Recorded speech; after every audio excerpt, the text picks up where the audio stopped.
Welcome back to the EPS podcast, where everything is a primary source. I'm your host, Eric Paul. And today, once again, I have Kyle with me, and we are going to be discussing the TV series Seinfeld. So this was at your suggestion. It was not something that I at all resisted, because it is one of my all-time favorite shows and therefore worthy of analysis. But what made you choose Seinfeld? Man, Seinfeld was like my life as an early teenager. Watched it every week on Thursday nights, which is tonight, by the way. Yeah. And man, I just remember watching that religiously for all 9 seasons. And when it was over, I was heartbroken. But it became a part of my life every day. Like just quoting it, dressing like Kramer, and doing all the wacky stuff and just saying, hey, what's with that? But now, so like, it's fresh in my mind because I just had a bout of COVID. So I found myself doing that quarantine thing for 14 days. Oh, wow. And Netflix saved me. It was like, oh yeah, Seinfeld, let's do that. So right again from season 1, episode 1, we hopped. And in those days, when it first aired, it was called the Seinfeld Chronicles, right? And they had to change the name because they were afraid it was too similar to another program at the time. But it's when you go back to watching those first couple episodes of Seinfeld, it was already pretty clear that it was a different kind of show, that it wasn't like everything else on TV at the time in the late 80s. It started with some stand-up comedy from Jerry Seinfeld, and he would go off on this bit and then boom, right into the show. Usually starting in Monk's diner or his apartment.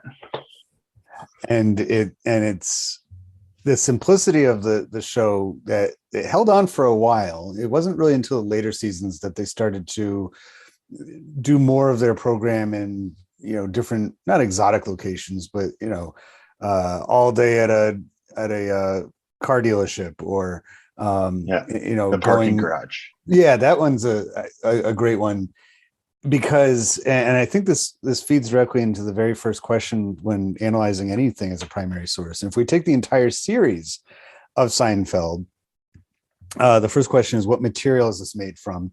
And it's actually, I think when I talked to you last time about of all things, the Mortal Kombat movie, I mentioned how, in my mind, when I see that, what material is this made from, I think of Jerry Seinfeld specifically, not just any comedian, but Jerry Seinfeld specifically saying, that's my material, and that like kind of, he's told, and who's that comedian that he calls a hack, that gives him the suit.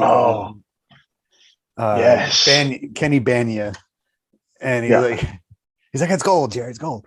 So the material, or crazy Joel Tallulah.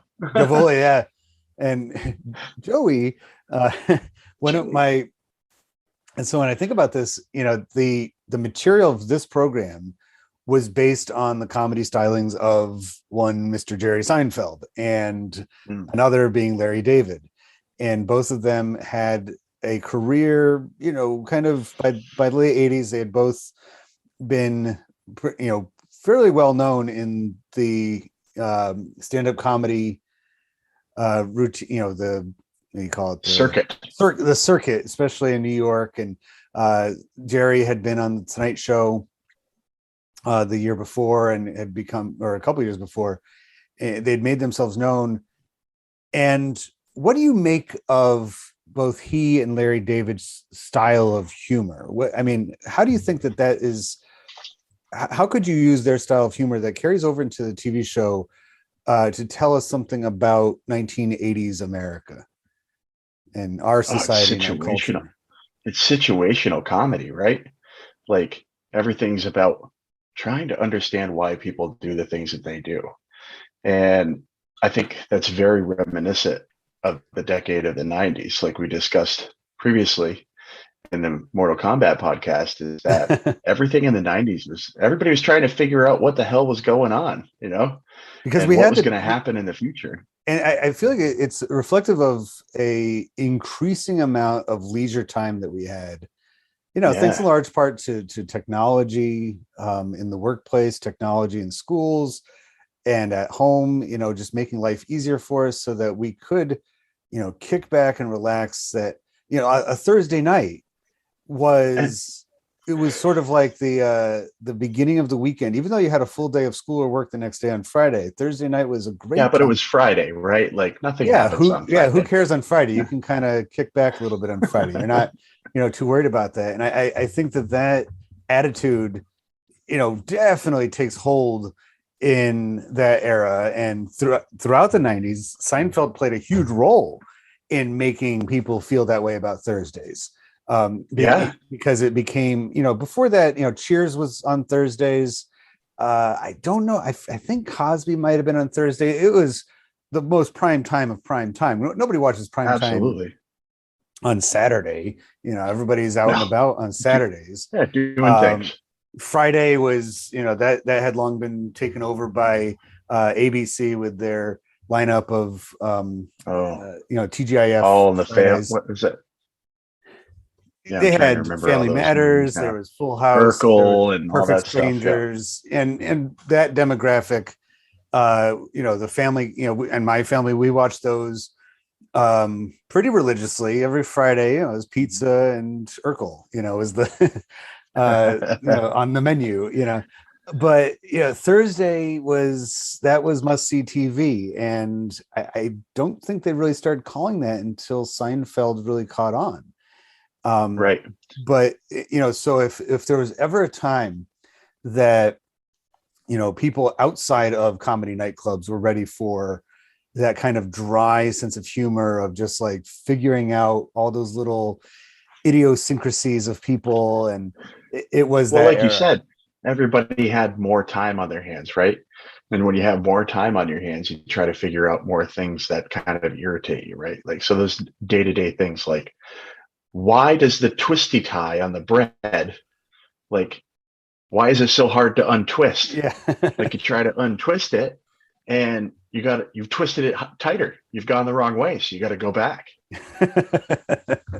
And that's the kind of silly stuff that Seinfeld did for us. You stole my And material.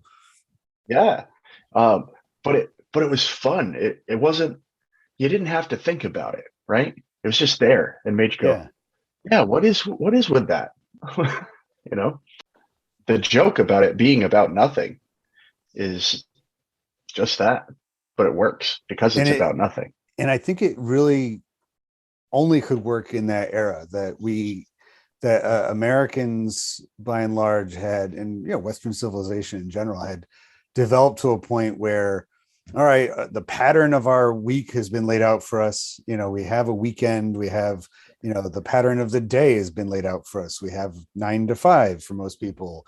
You come home, you do these things, and so the time of the Patterns. We evening like that, patterns. yeah, we love that, and it had been established. And on top of that, we had a few generations of modern living, so that people like Seinfeld, all he has to do to make a joke is to point things out, Hmm. and just kind of give his ordinary person perspective on it. He's not being vulgar. He's not coming up with weirdo mentality on things, just, asking He's questions. not And like Kennison screaming in your ear about things, yeah, yeah, or Andrew Dice Clay being overly profane or anything like that. He's just, a guy on stage that, if he didn't have a microphone, if he wasn't on stage, he could easily just be, your friend that you chat with, Mhm. and While you're waiting in line for a movie, just a stranger. yeah.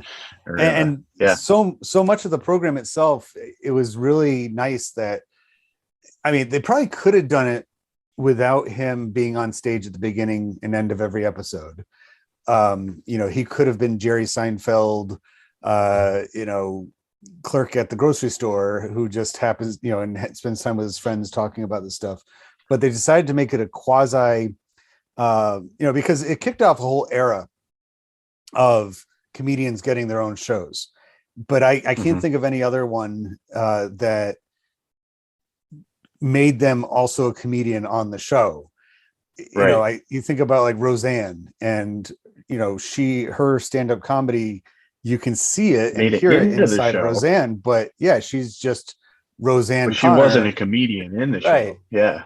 You know, and then, you know, later on, King of Queens, you know, is Kevin James comedy stylings. You can always tell on programs that, especially in the first couple of seasons, on programs that have a stand-up comedian as their source material, because sometimes they end up doing bits. You know, they incorporate one of their stand-up bits, because like Kevin James has a fun stand-up bit about an oscillating fan and trying to catch it on its next pass, and they incorporate that into one of the episodes on a very hot day on the King of Queens. And I feel like that was that way with Bernie Mac too, you know. They would just kind of utilize it. I mean, so the material is his normal stuff, but I think they took a nice and a very successful chance by saying, all right, he's going to be a comedian on the show, and so he's getting, and so we get to see it. It's life imitating art, right? So they start the show off with some of his act, and then they go to the show, and the show is what's providing him the material for his act. Like his life is providing him his material. So it's almost like a circle, right? So like the show, we're getting his normal jokes and stuff, like you said, but as the viewer, we're going, oh, this is how he gets his material from his friends, his neighbor, the situations that he's in with his parents, you know, all this different stuff. So it's like, yeah, it's meta, right? But at the same time, it's just enough believability to disconnect from going, okay, the show is just his jokes. And I think that's probably why they decided to make him a comedian on the show, because it would have been, I don't think the show would have been nearly as successful or as funny if we didn't have that you know, almost like dramatic irony of like, we know why he's joking the way he is. And after a while it became very helpful, because especially now watching it in reruns, that you know which episode it is based on the stand-up. You know, so the opening, it's almost like an opening monologue. You know, he starts talking about, you know, going and trying to get a table at or going to the mall or something like that. And you're like, oh, you know, I think this is the parking garage one, you know, and then it is, it's the setup. It's the setup to the punchline, right? It is. And then the show is the joke. And then that freeze frame at the end of every episode, that's when the punchline hits, right? So, and then, and there was a masterful show at having so many of the storylines arriving at the same place at the same time, which is also part of the recipe of a solid joke, is that you really need to have all the pieces fall into place at one point. You know, you can't like 3 minutes later be like, oh yeah, and he also had, you know, two left shoes on, you know, it doesn't work that way. It has to all, you know, come together. And, you know, I think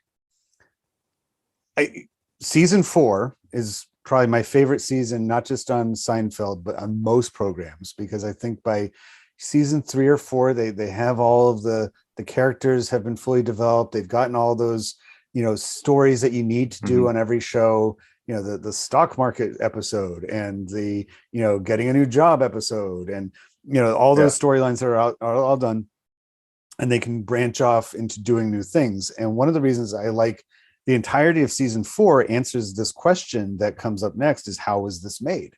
And I don't know what's exaggerated or what's not, but essentially having NBC approach Jerry Seinfeld as, you know, quasi-realistic Jerry Seinfeld and say, we'd like to, you know, we like your comedy, we'd like to develop a sitcom.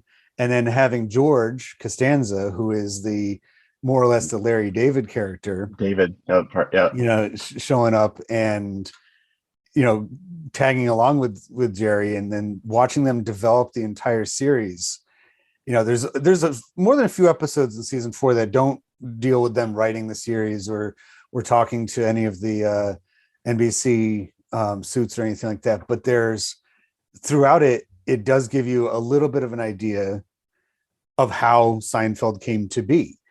And I think that it's an interesting, if nonetheless, but it also gives some insights into the business side of things that, we as viewers, in whether it be 1987 or 1997, are watching TV, and what we're watching for those 23 minutes is the product, in some cases, of years worth of work. And so much stuff going on in the background that most of the time we could really care less about. But with a show that is about just the minutia of life and the things here and there that happen, I think it was almost like a documentary. That season was a documentary about the show you're watching, and I thought that was pretty interesting. What do you make of that? I lost you there. You lagged and froze. Oh, geez, that's such a 2021 problem. Well, I was just saying that it's actually, I didn't have much to work with, so I'll just move on to the next thing on this one. Oh, no. No, it's fine. I was just saying about how season 4 is documentary-esque, because you get to see how it really is, because like you said, and we of course we always kind of chat a little bit about what topics we're going to talk about next, and it's true. It's like that whole season pitching the show is a behind the scenes documentary of the show and how it got made, like you said. So you pitch it around Jerry's comedy, but ultimately it's a show about nothing, pitching a show about nothing. Yeah. About nothing. And they prove that it's about not. Yeah.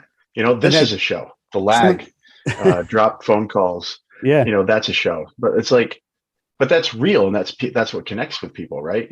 It's not some exuberant plot that you have to explain for 2 weeks to get people on board with it, right? And it's not some cliffhanger that makes you go, oh, I got to wait till next week. What if they don't do this? What if they don't do that? That's where we get that water cooler talk for some shows, right? Like every week. Oh, did you see this show? Oh my God, what do you think is going to happen next? With Seinfeld, people still did that, but there was no cliffhanger, right? It was just like, oh my God, did you watch Seinfeld last night? Oh, I couldn't believe that bit. And everybody's spitting one-liners, right? Something Kramer did, something Newman did, or George said, Kramer answering the phone in Jerry's apartment saying, no, you've got the wrong number. There's no Vandalay Industries. And George come running out of the bathroom with his pants down around his ankles. No. And Jerry going, and you want to be my latex salesman. Crazy stuff in it. So I just, as a, for listeners, Kyle and I went to high school with each other, and I can be pretty sure I remember, little circles of, guys, predominantly guys, talking with and sharing those lines back and forth the next day, on a Friday morning, or you're having lunch, right? Yeah, and you'd have something to say, and especially, and I guess we could take a moment just real quick and skip down a little bit to who the intended audience was. I think, considering that all the characters on Seinfeld were late 30s New York singles, you would think, and they tell us that in season 3 or season 4, Jerry says I'm 36. Yeah, and so you're so, like, I always felt that much more kind of cool and mature that I was 14, 15, watching a show that wasn't really intended for me, but I got it enough that I could, share about it with my friends. Speaking of that word, friends, it's easy to argue that the TV show Friends would not have happened without Seinfeld. If it weren't for Seinfeld. You think of all of the actors or actresses mostly that ended up on Seinfeld in those roles, like Lisa Kudrow. And was she Monica? What's her name? I know Courtney Cox was on an episode of Seinfeld. Courtney Cox, with the and I'm pretty sure.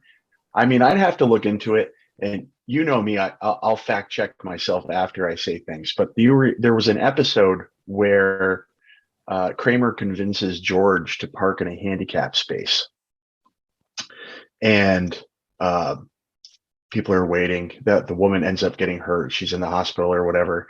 Kramer goes to see her because he feels bad, falls in love, and says, "Hey, George, we need to buy her a new wheelchair. Yeah. She's got no wheelchair left." And they buy her a wheelchair, a used one. That's right. Yep. And And she by goes the end down of the the hill. episode, she goes down the hill. And if you look real quick, man, that looks an awful lot like Lisa Kudrow. Now that you mention it, it could very well be. I know that she was a strong contender for the role of Roz on Frasier, and she had already been. I forget exactly when Mad About You began, but she was on Mad About You, which actually brings up something else. Which brings it full circle because she played her own sister. So I wanted to talk about real quick with this, and I think it still falls under who's the intended audience or user of this, is that, without Seinfeld as the anchor, all of those other must-see TV show sitcoms, including Friends and Mad About You, probably would not have either existed, because they all based their, to one extent or another, their comedy on just, daily life, minutia, the relationship things, and, like certain characters, taking some of the same kinds of stances on things as the Seinfeld people, hanging out in coffee shops and chatting about life in general, and nothing. Exactly. Just nothing at all. And so, but I feel like Seinfeld, at the risk of almost coming off as conceited, never really involved themselves very much in the other shows. There's one that Blackout special, if you remember, they had a whole series. The city of New York blacks out. Yes. And it starts on Mad About You, because the characters in that show trip over something, or they pull, a fuse from the fuse box, and the whole city goes dark. And then it continued on to Friends, into one of the most iconic episodes of that show. And then it skipped over Seinfeld and was continued on another program after Seinfeld, which is sought after Seinfeld is always where they put stuff, like Caroline in the City, or in this particular case, it was a program called it was with Dabney Coleman, and it wasn't Evening Shade, but another short-lived show. But anyway, it was based on, so they based it all on that. But then, Seinfeld didn't take part. And to me, that was always the signal that they didn't see themselves as the same audience as the rest of must-see TV, that they had their own group, and that they kind of rose above gimmicky things like that. They didn't need the gimmick. They didn't need it, but they are in fact connected, because, the characters of, so you have Ursula and Phoebe, who are twin sisters, and Ursula works at the restaurant in Mad About You, and Phoebe is, one of the friends. And there's an episode where some of the characters from Mad About You show up into into Central Park, and they see Phoebe there, and they think it's Ursula. And I vaguely remember that. Yes, that whole thing goes down, which establishes, yes, these two shows are connected, even more so. There is an early episode of Mad About You where Paul Reiser's character runs into Jerry Seinfeld as Jerry Seinfeld, the comedian. And then it turns out later in that episode, and that Paul Reiser's character, I think was just Paul, who himself was another comedian, actually lived in Jerry's apartment. So he goes back to his old apartment to pick up, and Kramer comes out into the hallway. He's like, "Hey, how you doing? I haven't seen her." And they do some small talk for a little while and catch up. So that continues that thread. So technically, Mad About You and Seinfeld are in the same world. But then there's a later episode. A technicality here. I can totally, show them that they weren't all that, because later on, George and his fiance are, shown at the end of the evening watching Mad About You. And they took a huge risk with season 4 by having them go to NBC, by having all those posters in the background of other shows from NBC, because, if they saw themselves as, we're not an actual TV show, we are just, this is almost like reporting out from This is this like guy's real life. Yeah. daily life. That seems to be their intended audience, at least originally, was not necessarily New York singles, but just people in their, upper 30s with a bit of a more refined, sense of humor as far as like the observational type stuff. And yet they still just, It's a dry palate, Eric. It's okay. yes. You can say it. It's a dry palate. Yeah. So I just wanted to point that out. And I think it really does speak to, as of the late 80s, early 90s, when Seinfeld came on, that was an audience that perhaps had been, maybe a bit forgotten about. The 80s were a whole era of family sitcoms, that it was, teaching life lessons by way of, modeling things, Growing Pains, The Cosby Show, even Roseanne being a family comedy show that started at the end of the 80s. Yeah. And what's the one thing that was always there, right? There was like some weird moral, right? To everything. By the end of the episode, you've gotten this moment and this moral, and everything ends up happy-go-lucky at the end. And I think what I like and enjoy about Seinfeld, despite the fact that there is a laugh track and everything like that on it, right? There's still that things aren't always necessarily going to end up wholesome at the end of this, and things are resolved, and it might very well end up in more conflict. I'll never forget the episode where Elaine is having some auction for charity, and she's auctioning off dates with men. And she's like, Jerry, you should get a haircut. And his barber is horrible, Gino, right? It's horrible, but he's loyal. He doesn't want to hurt his feelings. And Kramer's like, well, it's his day off today. Go see his nephew. He's there by himself, and he gets this haircut, and it turns into this whole like twisted love affair, hiding, right? Trying to see the other barber behind his back. And by the end of it, Newman has gotten involved and really screwed Jerry over. And so Newman is pretending to be a barber, and Jerry shows up, and he's got the clippers, and he shaves Newman's head, and it's just that freeze thrown moment of poor Newman's terrified face. And his screaming actually carries on after the freeze frame. You can hear him like, afterwards. So you can only imagine what's going on. And that is one of there's only a few examples, you're right, of like that kind of moral, justice showing up, and, somebody getting, because so often on that show, it just ended, and it just kind of, things arrived. And I know that the last episode, the series finale, got a lot of negative feedback.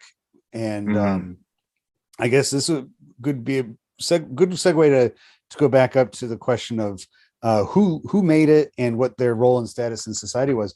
So Larry David and Jerry Seinfeld together worked on this as, both comedians and, writers. Like Larry David worked for SNL for a brief time and a few other programs as a comedy writer.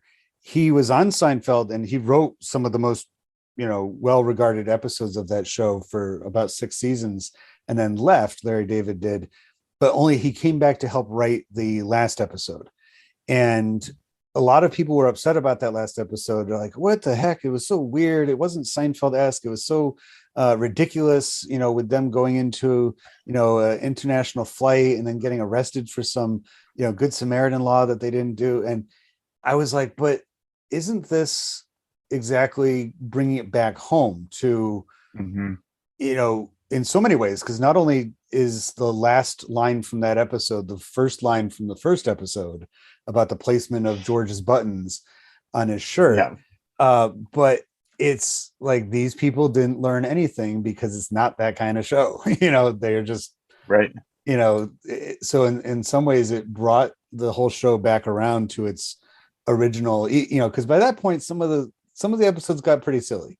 George or Jerry thinking he was turning into a werewolf or something, and he shaved his chest. That's right. And he was, because this girl he was dating didn't like hairy men. Yeah. So he shaved his chest, and they were on this bus trip, and it was growing back, and he was just itching him, and I couldn't stand it anymore. So he finds this moment, and he gets off the bus, and it's nighttime, and he Yeah. busts open his shirt and just starts And it's scratching and howling. howling at the Yeah. moon.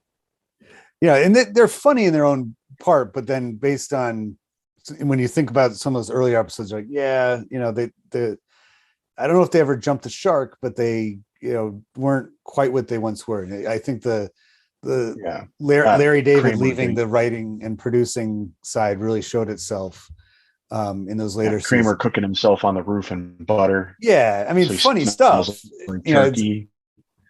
that's right. And then there's that hallucination of him with the turkey. That's right. Hey, And buddy. so you're right. Like, it did kind of switch these gears a little bit later towards the end. And that's when right? Yeah. That's when you've hit your limit. You've had enough to drink, and you got to cut yourself off. And I think they realized it too, and that's why they didn't push it any further into the. Imagine if Seinfeld into the new millennium. So the next question is, and I'll put them together. So those two guys are the core as far as the makers of it. What is their role or status in society? So they're both stand-up comedians, comedy writers, known for their observational humor. What does that tell you about the late 1980s and throughout the 90s, that somebody could make a living off of, making comments about everyday life? I mean, and not just a living, I mean, a really good living. What does that tell you about? And I mean, and some still today. I mean, Jerry still got his niche, you know.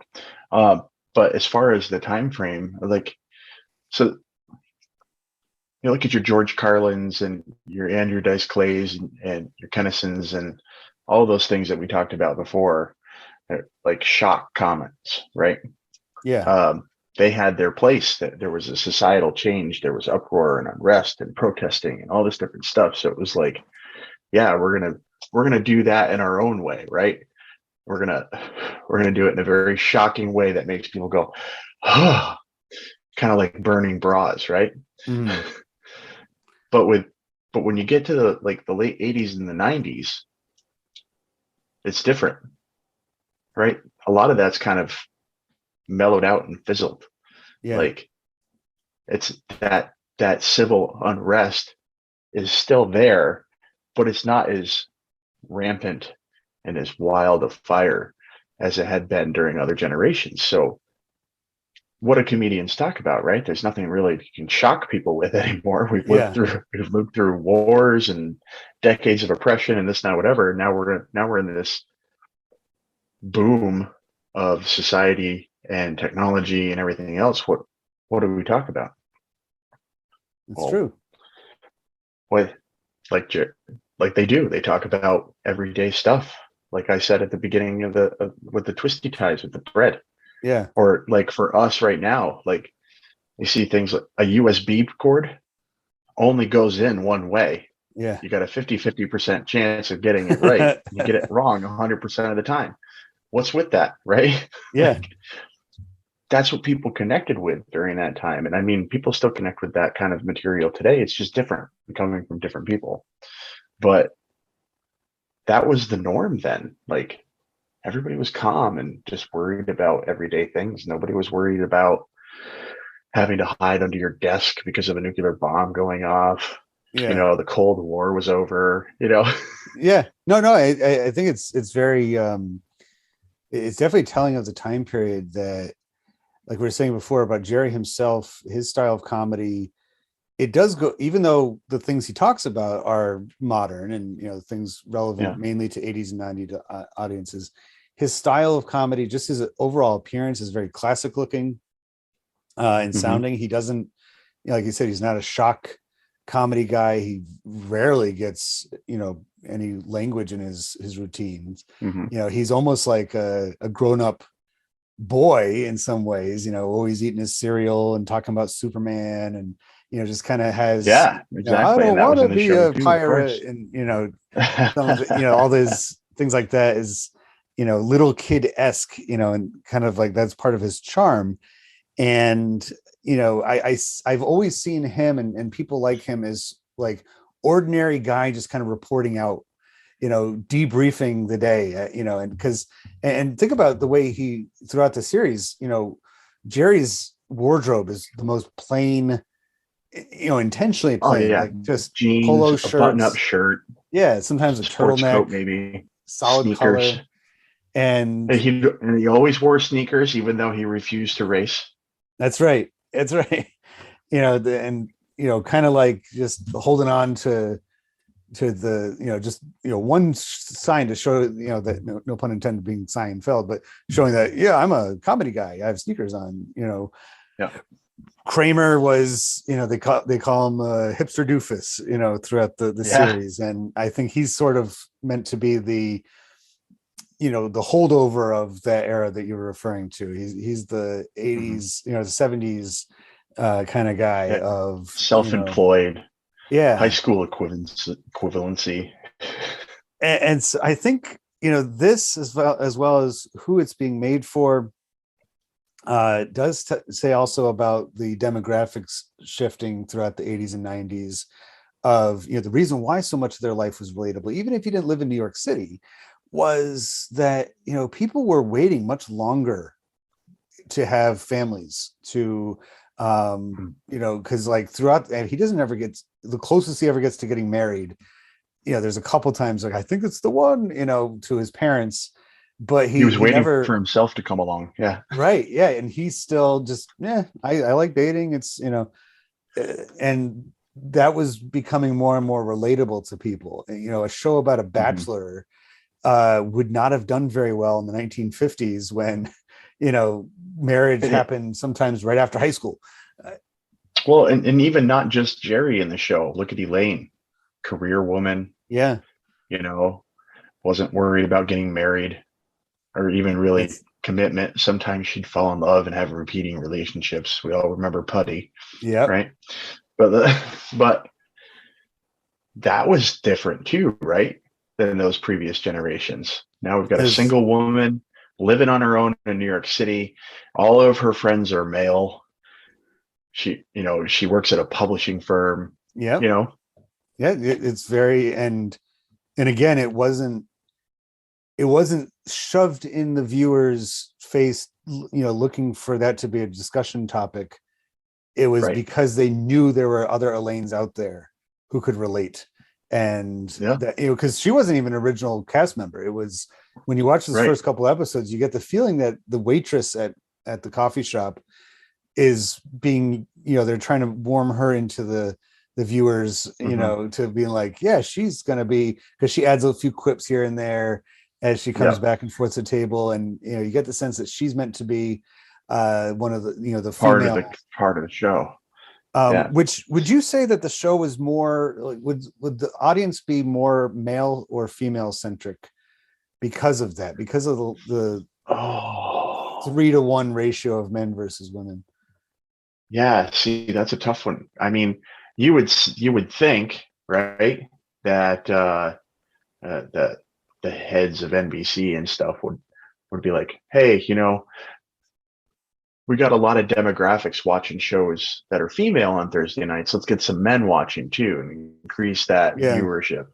And so Seinfeld comes across as this funny, silly man show, right? Yeah. But I know personally that I have so many female friends that religiously watch the show too. So I think the idea was to get more male viewership, but through some weird dynamic and having the Elaine character be such a strong character in the show, Julia Louis-Dreyfus is an amazing actress, and she commands the screen when she's on it, especially with those scenes where she's screaming "get out" at people and pushing them backwards. Her physical comedy is, I think, not paid attention to enough. I mean, she doesn't do the pratfalls like Kramer does, but I love the way she over exaggerates with her. Oh, when she gets bit by the dog in the glasses store, she gets bit by that dog, and she's like, "Oh my god, I'm bleeding!" And she has to hobble crawl out. her way out of the store, and Jerry's just being nonchalant, like, yeah, I'll get a taxi or whatever, and she's holding the door for him while she's like trying to keep the blood from coming out of her leg. I've been rewatching, and I've been watching a lot of shows and rewatching them. One of the luxuries we have, but it's not it's more luxurious now because we have streaming and on demand. It was, I even still while, own it all on DVD, so right, it's DVD, and fine. before Yeah. that I used to tape episodes of Seinfeld Mm-hmm. so that I could watch them later, and they were on syndication all the time. So, I could rewatch them at will and at my own leisure. But when I rewatch them again, this one and the King of Queens is one that I go back through, and when I pay more attention to characters like Elaine, or in the King of Queens like Carrie, I'm like, they actually own this show. They have some of the funniest lines and the best facial expressions, because the King of Queens similarly is predominated by male characters. The only they do bring in a few more female characters later on in that series, more so than Seinfeld ever does. Because Seinfeld just had a rotating number of Jerry's girlfriends Jerry or and George's George, girlfriends, yeah, that they could interact with. But the getting that female perspective and watching their expressions on their face, or like the snide little comments that they give back to the men, I think they're like the voice of the women in the audience, being like, yeah, these guys are being too selfish, or they're being too much like guys.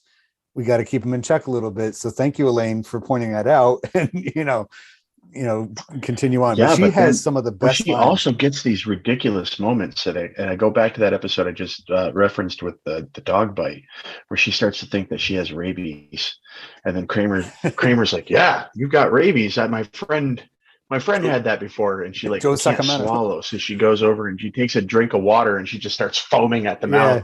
And it's just this moment, and she gets so excited and irritable, and her just like her comedic presence mixed in with the physical comedy as well.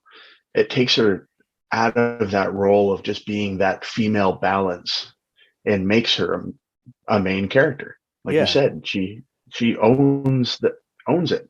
And I don't think her any less than any of the other three characters that are on that show ever. No, they did a nice job throughout the series of balancing out the storylines, so that and they had a nice round number of main characters that they could easily coordinate especially if you stuck two of them together, you could coordinate a couple, an A story and a B story, maybe a C one, just to throw it in there. One of my favorite Elaine moments is just a little it's like a tiny second. It's when they go to the beach house in the Hamptons, and George is explaining to Jerry his predicament that he's in. He was in the swimming. pool, yeah. And you see Elaine just like sauntering by in the background, and just like her cadence, just the way she's like swinging her arms back and forth, just like doop-a-doo, and then like Jerry calls Something her in, catches her ear, and she like and stops and kind of peers back in. It's so like early Hollywood, like it looks like it's something out of the 20s. I really, it's such and she has that style about her, and she was on SNL for a short while in the 80s, and has a lot of improv comedy background to her. So that was, I'm sure, intentional. I just, for some reason, that little clip always stands out to me. And I think that's a good way to bring it to the next question is, why did they make it? You touched on a few minutes ago the idea of it being made because of a gap in shows for that demographic of men age 8, and it's funny to say that there's why is there, because it seems like everything else is made for males age 14 to or 18 to 45. You would think that primetime television would also be made for them, but you think I think I think Seinfeld was at a time where things were changing, right? So you mentioned Cheers. That's the older demographic, right? People have been Yeah. watching that for forever, and that demographic was getting older, right? The people that loved that show, that started on that show, um, weren't 36 anymore. Right.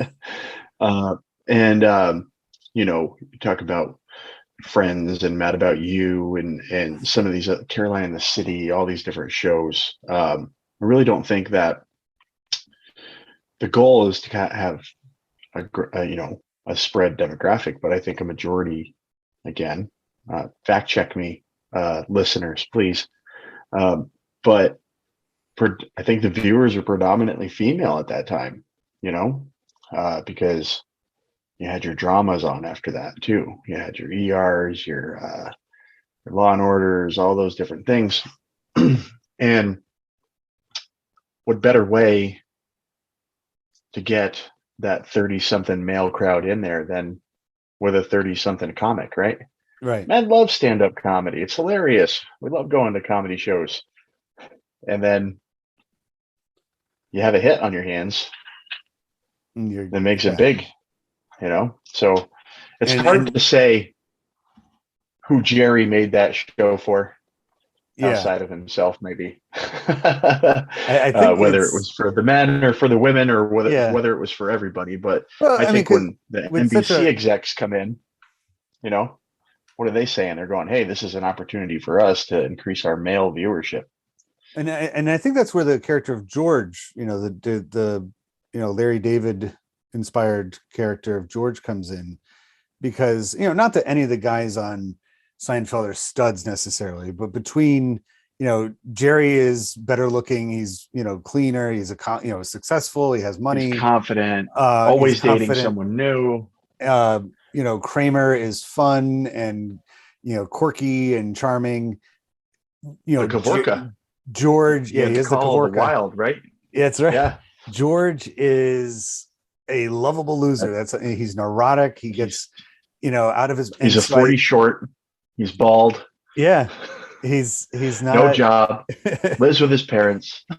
He is, you know, the ultimate. And so I think that character, you know, that particular character is perhaps why this show was made. And I mean, he's not quite that bad in the first couple episodes. They kind of make him a little bit cooler, and, you know, he's giving Jerry advice. But over the course of the show, he becomes more and more neurotic. Yeah. And like I said earlier, I don't know if I said in the podcast, when I remember watching it when I was younger, and I didn't like George at all. But since then, and I've, you know, gone through my 30s, and I'm like, this is the best character on the show. He's the most relatable one because, you know, the kinds of stuff that he does and says, and the way he thinks, his thought process, I think, is shared by so many of us who consider ourselves, you know, kind of average guys, you know, that we're not, you know, I think one of my favorite George moments has always been the marine biologist episode. Yeah. Where Jerry runs into this girl from college, and she asks about George, and he goes, yeah, he's actually a pretty successful marine biologist. He's working on whales, trying to lower their cholesterol. And then George goes, a marine biologist? Why? You know, I've always wanted to pretend I was an architect. You know, he's like, I don't know anything about whales. He is, and you got me living with the turtles, for God's sakes. But that's such a good moment of defining George. He's like, he's always trying to pretend he's somebody that he's not, because he doesn't feel successful at who he is. That monologue, he feels like he's more successful at being something he's not than being who he is. Right. And he's like, it's not a lie if you believe it. You know, that's right. And of all the characters, he seems to kind of maintain his, you know, because by the end of the series, all of them had just become more or less just you know, consumed by one trait. You know, Kramer was always falling down over things, and Jerry was Mhm. beyond selfish by the end of the series, and Mhm. Elaine, it seemed like as soon as her hairstyle changed, she became just mean all the time and Mhm. vindictive. And it seems like George, because he started out being so shallow and ridiculous, it works out well that he kind of stays that way he stays consistent through Yeah, most of the series, it you stays know. that way even when he's working for the Yankees. So yeah, and even takes that for, and that's the kind of thing that the show, if it was any lesser of a show, that would have seemed like a weird, very almost like jumping the shark moment of taking Mhm. one of the characters and putting them onto a major league baseball team. But the episode where he gets that interview for the job of the opposite is one of the best written TV Mhm. shows, because it's like, by this point we know this character very well, and each of the I'm going to do the situations that he ends opposite up of in, everything that I'd ever would have done. it's Yeah. so great because it makes you think of yourself like, oh, okay, if that situation came up for me, should I listen to the opposite instead of doing what would be, because it's fun watching him like in the movie theater and those guys are being loud. It's like, we've never seen George in that situation before he decided to be the opposite, but we see him now Mhm. doing it. And so you get almost a laugh thinking about, having this eureka moment, George reacting to those guys and what would have happened to him then. He probably would have just been like, Right. yeah, let's go home, or he just deal with Yep. it. But the way he gets up and it's like, oh, okay, I can get along with this George, but that only happens once you know the guy. And Yeah. getting to know a character like that is definitely because of a pattern that every Thursday night people were watching their TV show and then on Friday morning talking about it around a water fountain or otherwise. So I pulled up the Or a top. lunch table. That's right, over a blue lunch table that is either round or rectangular, uh, That's right. and fudge rounds that were 50 cents. Yeah. Top rated God, US fudge TV television programs from the 88-89 season, which is just before Seinfeld. And the Seinfeld Chronicles, strangely, they premiered on July 5th. I think it's a weird, now we're not so surprised with shows premiering in the summertime, but that's not very common for that era. The day after the Yeah. 4th of July to Oh, premiere it a had to. show. Yeah, it had to be in the fall. Yeah. Yeah, it's a weird thing, but it premiered then. But so number one in that 88-89 season was Cosby Show, Roseanne, A Different World, which was a offshoot of the Cosby Show, Cheers, Yep. 60 Minutes. I guess I'll just stick to the sitcoms. Golden Girls, Who's the Boss, um, Empty Nest, which I'm surprised it broke the top Oh my 10 because God. that was like a Saturday show. It was weird. Yeah. And that was related to the Golden Girls. Hmm. Um, and a bunch of them. So I think you're right. I think that says something, that there is a demographic. I mean, Cheers sort of catered to that group, but it It's an aging wasn't. population, and they But moved on with Frasier, right? You gotta. right, and that's one of my other all-time favorite shows is Frasier, Yeah. because I think they did such amazing things with a character that really was not the centerpiece of the show Cheers, and yet they But they could make have a gone so many different ways with that. I mean, they could have gave Norm his own show, yeah, but it still would have been at Cheers. So. exactly. And it. I mean, we could put a pin in Frasier for a little bit and talk about him another time, but Oh I because yeah. I think that's a worthy topic as well. But I Challenge think accepted.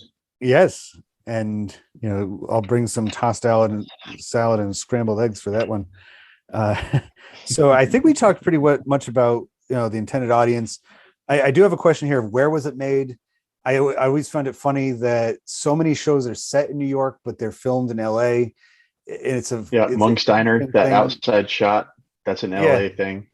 Well, I think the diner is in New York, but Jerry's apartment's in LA. That outdoor establishing shot that they always show of his apartment. I remember watching a kind of underwhelming story of Seinfeld a couple years after it went off the air, but that was one of the few things that he pointed out, because you see him standing there and he's pointing up. He's like, "That was my apartment for 9 years, but this is actually in such and such street in L.A." And it's Yeah. nowhere near New York. And I guess it's like one of those powers of television, um, that Behind the so scenes on VH1, right? yeah, Behind the scenes. So the where was it made component, in those days, like the 80s and 90s or so long ago, Oh God, they Los were. Angeles was that was, where all shows were made. There was no question about it, that if you were going to make a TV program, it was going to be recorded in LA. That's where all the actors lived. That's where all the directors, everybody was there. So it just proves that that was still the case. Yet everybody across the country, I mean, we can talk about this on just talking about the audio. We can do it without visuals at all, because everyone was watching Seinfeld. It wasn't something that we have to explain. Like, I don't have to get my a camera out and be like, okay, I got to record some of this program of Seinfeld because it was a regional hit. It was only Right. in one section of the country. It was broadcast nationwide, for almost 10 years, and it really, and even if you were not living in New York at the time, everybody found something that could be had. Now, what's interesting is I don't believe, and I could be wrong about this, Seinfeld is not a show that I think got a lot of attention much beyond the United States. I know other shows have, like Frasier and Friends have pretty big fandoms in the United Kingdom, but I don't know if Seinfeld really does. Yeah, I'm not aware of that myself either. But if I were to ponder on it, culturally speaking, there isn't much about Seinfeld that I think translates very well outside of the United States. I mean, Frasier, yeah, Cheers, yeah. There's something there that could switch over and could be translated to other cultures. I mean, but like Cheers is a pub. Seinfeld, but Seinfeld, I mean, at times, even during the series, it pokes fun at the fact that really they're not really all that culturally integrated. Like, I think about that episode where we're introduced to the character of Babu from Pakistan, and he has his multicultural restaurant across the street from what's it called again? It's like shoot,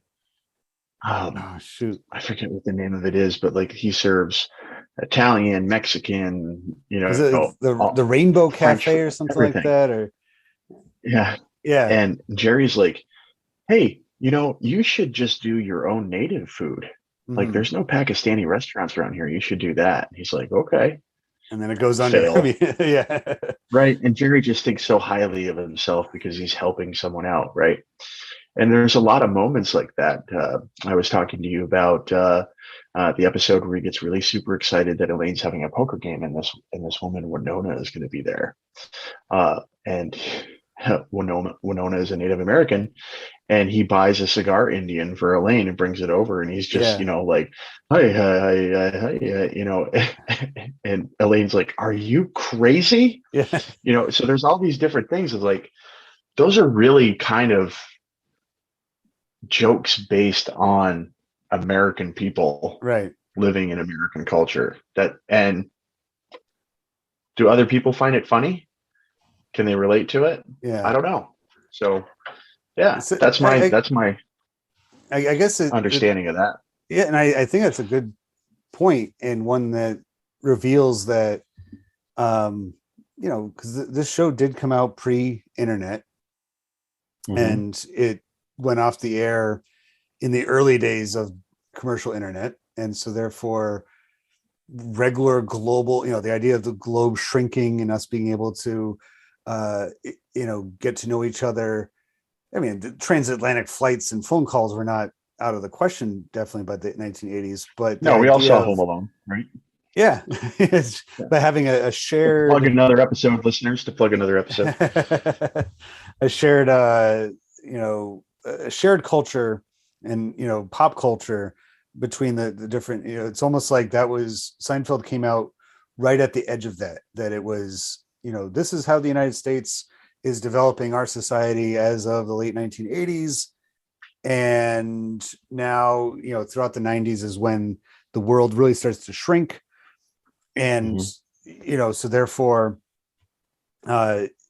it's, but like you said, it's what the Seinfeld cast goes through throughout the series are things that are almost, exclusively American. It's really not like, and one of the reasons why I don't think the show would really come out the same way if it was made now, Right. if they, I agree. Yeah.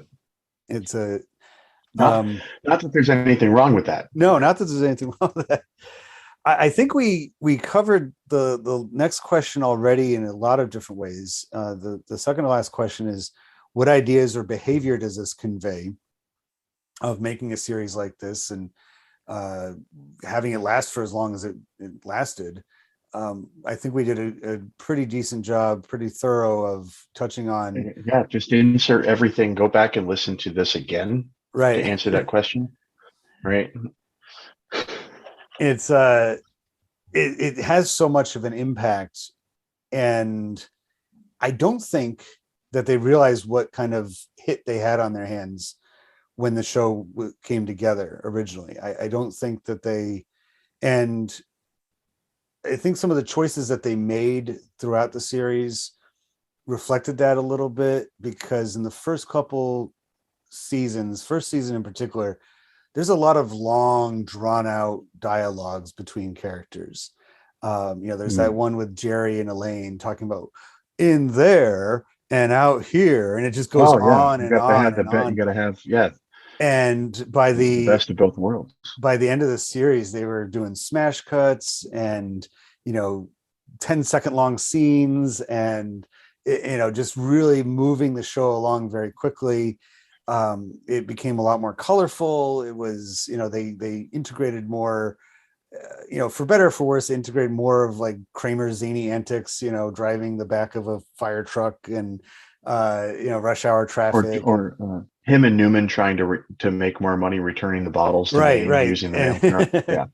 that kind of stuff. Or Kramer adopting a part of the highway and making the first class lanes, the comfort lanes. I do like that. I think about that all the time whenever and again, I go back to Elaine's line in that she ends up being like a custodian, and because she's trying to get the Chinese food delivered. And so she she makes this, but then at the end of that, whenever I'm driving on a road that the lanes are not, ironically, E-lane are, the lanes are gone, they haven't repainted them yet.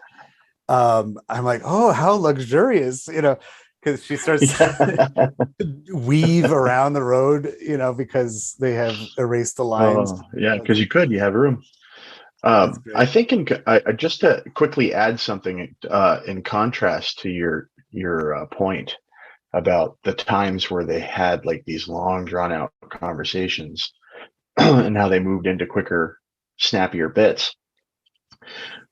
I do recall at one point you telling me one of your favorite episodes is when Kramer goes out to LA. Yeah. And that's a long bit. They do that whole Mulholland Drive murder thing. Yeah. I think there are times where it works and times where it doesn't. What I like about that one is because they're out of their element, and that's always fun. Mm-hmm. I mean, which is actually funny because they were very much in their element because they filmed the show right there in Hollywood. Yeah, exactly. But, they had to pretend that they were traveling and that's what makes that fun. I guess what I mean is in the first season or so, when they have, just such long dialogues about relationshipy stuff, and it was in that era, it was definitely catering directly to people in their mid-30s who are single and on the dating scene, whereas it didn't take long before they started saying, and maybe somebody, one of the NBC executives said, you need more stories that can draw in middle America too. Like, they're not so interested in what it's like to be a Manhattan single scene member. Maybe you can draw in broader stories that are applicable to others. Kramer burning himself on coffee. Yeah.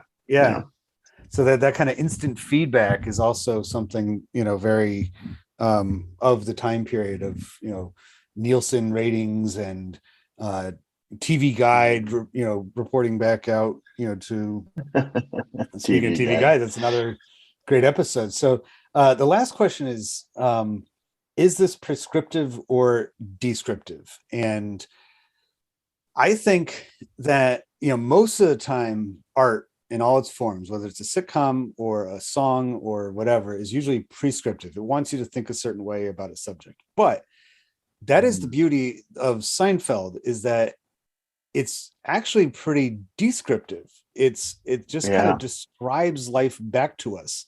So it's art reflecting reality, and then reality reflecting off of art once again.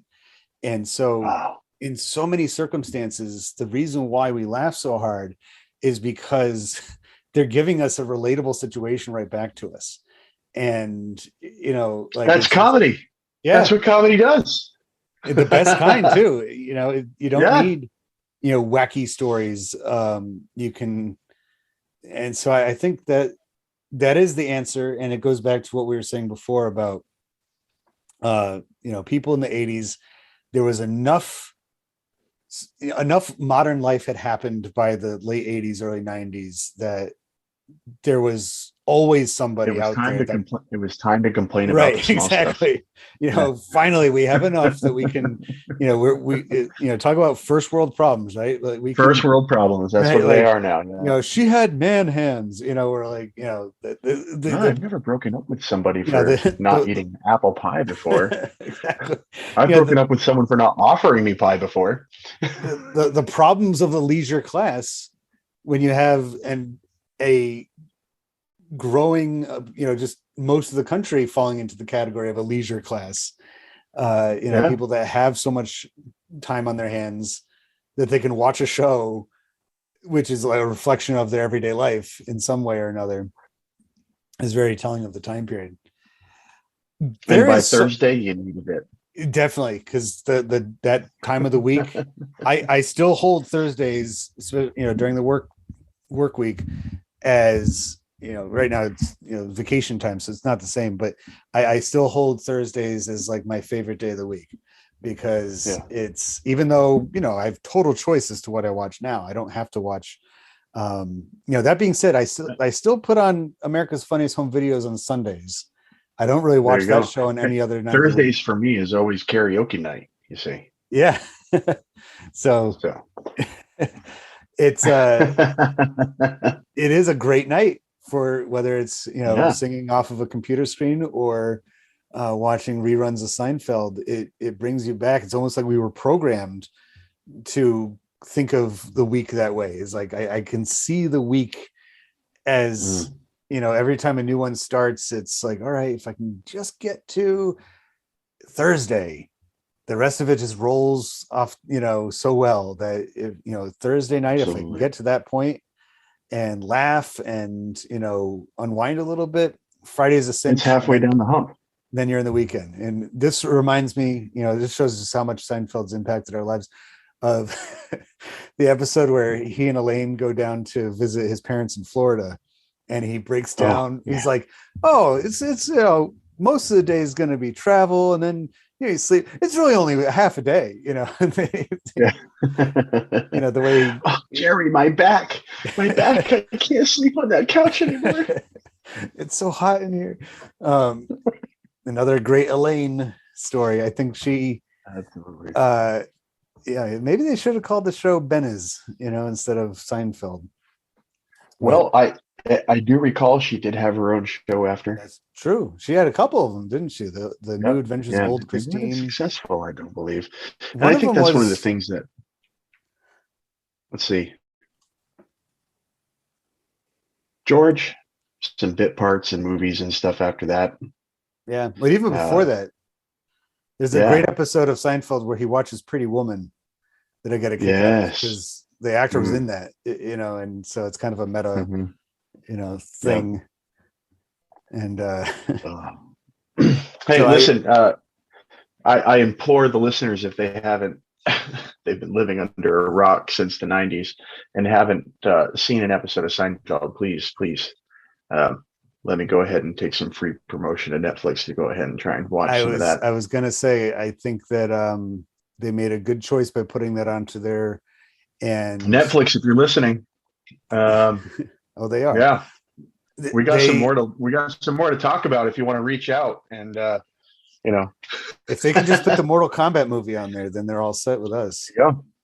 But there are a lot of people that have never watched an episode of Seinfeld, younger people in particular, and hopefully it being on such easy access on Netflix will change that, because I think they are missing out, because it's a perfect primary source of the time period in which it came out, and then it continued to influence society and culture. Other primary sources, so many other ones would not have come to be throughout the 90s and beyond had it not been for that. I think about so many of those other shows. Like Ellen DeGeneres had a sitcom for a little while that was similar model. It was a bunch of friends, singles hanging out and chatting, and while they definitely also derived a lot of ideas from Friends. I mean, the original TV show Ellen was on was called These Friends of Mine, and the opening sequence of that show looked a lot like Friends. They're all sitting on a couch in the middle of nowhere, watching a TV. And